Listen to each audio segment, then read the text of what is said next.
My Carolina Panthers are getting ready for an absolute war this weekend as we prepare for our most important game in the last 5 years since our 2018 loss to the New Orleans Saints in the wild card round. In this video, I am going to break down and give you a preview of my Carolina Panthers versus Tom Brady and the Tampa Bay Buccaneers, and we're going to get into that right after this. From the foe, you dig? Welcome to The Way I See It with Jamario Rashad. This is a Carolina Panthers and Charlotte Hornet fan channel. Please do me a favor by hitting the like button, and please make sure you subscribe as I am on my road to 1K trying to get this channel monetized. Now that that's out of the way, let's go ahead and dive into the crux of this video.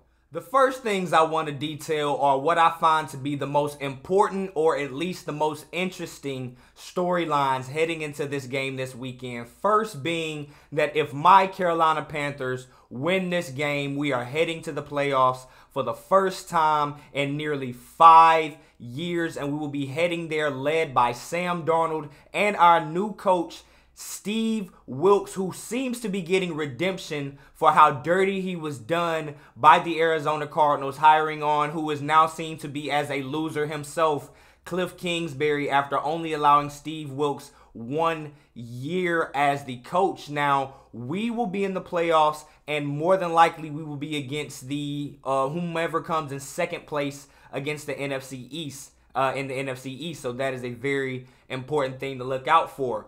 The most important thing that we need to look out for as far as production-wise, what we can look at on the field is how is our secondary going to function with the absence of what should have been our Pro Bowl, but sadly he was not voted to the Pro Bowl because people don't know what they're looking at. With J.C. Horns breaking his wrist or breaking his hand or wrist last week, he will be unable to go this week and maybe for the foreseeable future unless we make a run in the playoffs. Now, bringing that to this weekend, how exactly will that impact the team? We have went out and we have signed veteran Panthers legend cornerback All-Pro in 2015, Josh Norman. Everybody in Panthers Nation knows that name. He's been a Redskin. He's been a Buffalo Bill, but now he has returned. He is 35 years of age, but he does know the system. Steve Wilks trusts him wholeheartedly, and he has been embraced by the locker room with open arms. So Josh Norman coming in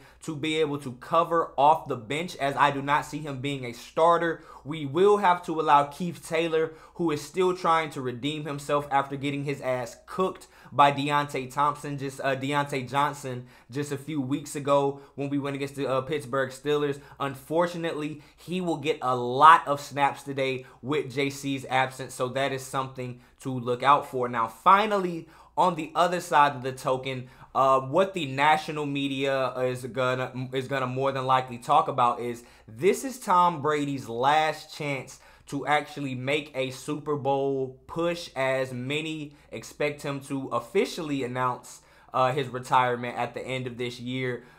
Myself and other very superstitious and conspiratorial people when it comes to the NFL really truly believe that the NFL probably, like in the story of the NFL, it's hard to believe that the people with the pen in their hand would allow Tom Brady's story to end, or his playoff success to end with being knocked out of contention to Sam Darnold and the Carolina Panthers. Now, history would tell you that just ain't gonna happen. But, you know, hey, the clock moves on, history progresses, ebbs and flows, and maybe we can change that, man. But those are the top 3 storylines I see we have moving into this game this weekend. What do you all think about these storylines? Is there anything any more interesting that you might think about? Whatever you think, leave your comments in the comments section as we move on to this next topic. Now, what needs to happen?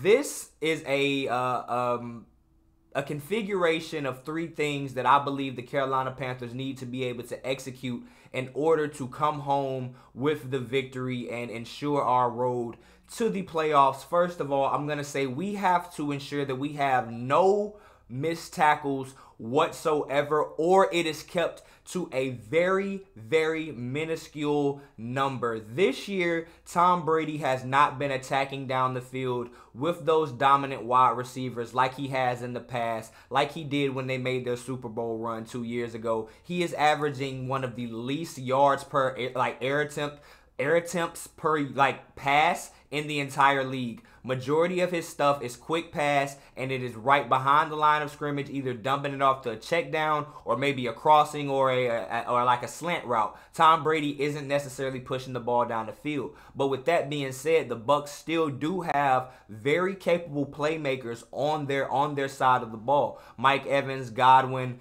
Leonard Fournette. All of these guys are able to get yards after the catch, these yak yards, whenever they do get these short yardage passes, so they're still dangerous. So the D-line, whenever these check downs or these screen passes get thrown, from the D-line, the front seven, the safeties coming down, anybody that is checking the flats, anything close to the line of scrimmage, we cannot allow for any of their playmakers to break any tackles and just get any unearned yardage that should have been stopped due to a lack of a successful tackle. That will lead to bad things for the Carolina Panthers and making this game plan a lot more hard than it needs to be. So with that being said, tackling is very, very important. I know that it's football, tackling is important, but in this game, we cannot afford many missed tackles, if any, whatsoever. Now, the next storyline heads back to the next thing that needs to happen, might I say, goes back to one of my storylines. As I mentioned, our star second-year cornerback, J.C. Horn, did unfortunately break his hand last week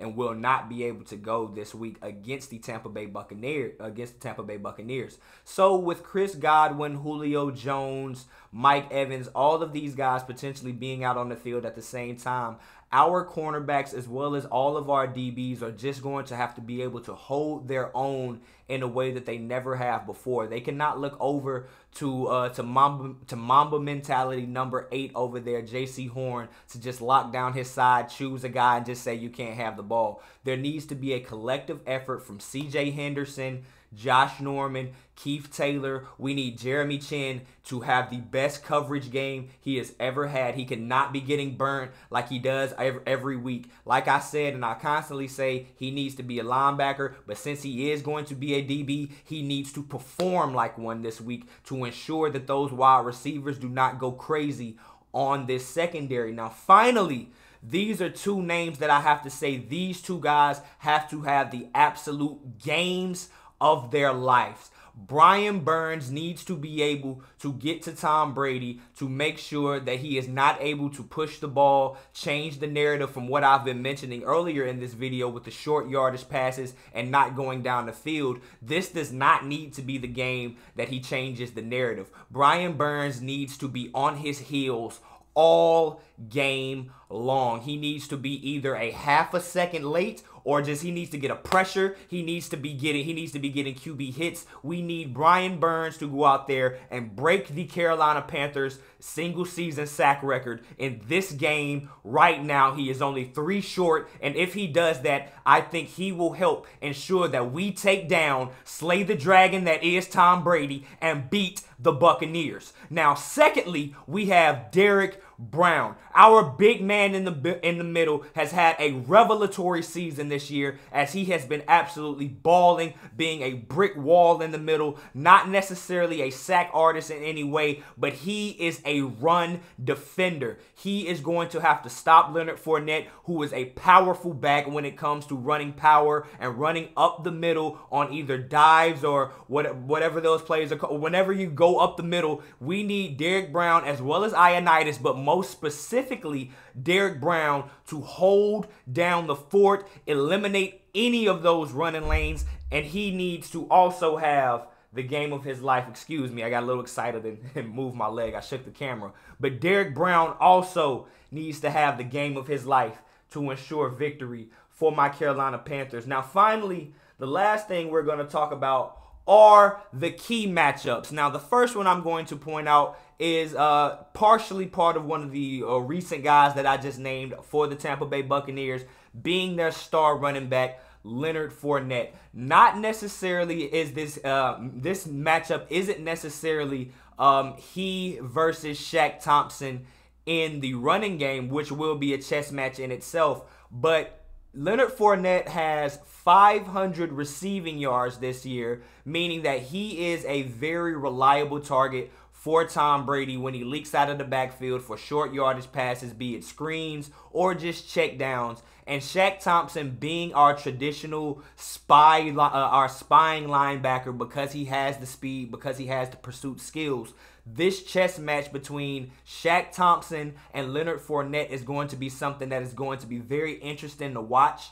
Al Holcomb against Byron Leftwich. It is going to be something that is very, very interesting to see. But I think my guy Shaq Thompson will be up to the challenge, and he will be able to hold it down and dominate this matchup. Now, next, as I mentioned just a moment ago, we have Brian Burns versus anybody. I don't care about excuses. I don't give a damn about what their offensive line is looking like. I want Brian Burns to embarrass each and every grown-ass man they put across from him. I want to see them dominated. We need Brian Burns, and he needs to be on the line of scrimmage. He needs to be in the backfield each and every opportunity he gets. So one of these key matchups is Brian Burns versus literally anybody. C.J. Henderson versus their number one. C.J. Henderson is a much maligned cornerback on this channel and throughout all of Panthers Nation, Panthers Twitter, Panthers IG, anything. You hear a lot of stuff, a lot of shit talk about C.J. Henderson. Now, this week, without J.C. Horn, just like Keith Taylor, as well as Josh Norman, this is going to be one of their greatest challenges ever, minus Josh Norman, who has been to a Super Bowl. Keith Taylor and C.J. Henderson, this is going to be their biggest challenge ever in a Carolina Panthers uniform, and they need to step up. C.J. Henderson usually guards the number 2, as we let J.C. be on the number 1. When the dividend of the wide receivers lineup accounts for it. But in this situation, if there's going to be anybody that lines up with the number 1, it will have to be C.J. Henderson, which I assume either Xavier Woods or Jeremy Chin will be shadowing him over top the entire game, as we cannot afford for him to get burnt by who is Tom Brady's favorite target, Mike Evans. So C.J. Henderson versus Mike Evans will be a very, very interesting matchup to watch. Now, finally, this is the one that, if the chess match in the trenches is pretty much even, if we're not able to repeat our same performance that we did last week, which history would tell you that we won't, rushing for over 300 yards, over 200 in the first half, the O-line just being absolutely dominant, having 2 backs going over 100 yards. History tells you we won't be able to replicate that. But if everything turns out even and we need to turn to Sam Darnold to be able to make plays to ensure the victory for this game, his favorite target has been and probably will be for the foreseeable future, as long as he's behind center, is DJ Moore. And their number 1 corner over there, who I assume will probably shadow DJ Moore, is Carlton Davis. Now, one-on-one, DJ Moore is going to eat every single time. But it's all up to Sam Darnold being able to give DJ Moore a chance, whether it be on 50-50 balls or what he has become most famous for, the toe drag swag over on the sideline where he just tippy taps his feet on an amazing catch. He is good for all of those. But seeing DJ Moore versus Carlton Davis will pretty much tell the story of how our passing game goes, as we have not established a reliable secondary receiver and or tight end. So DJ Moore is the guy. So in the passing game, we have DJ or bust. So DJ Moore versus Carlton Davis is a very important storyline for you all to follow. And that pretty much wraps up this preview, man. You all let me know how you think the game is going to go. Please leave your score predictions down below, and I might just give away this $20 that I'm talking about on the ticker below a little bit earlier. What do you all think about this video? What do you think about the breakdown? Your predictions for this week? Are you excited? Any of that stuff, man, you leave all of your predictions down low, and I'll get back to you all then. But with that being said, I am Jamario Rashad. This is the way I see it, and I'm out. Peace.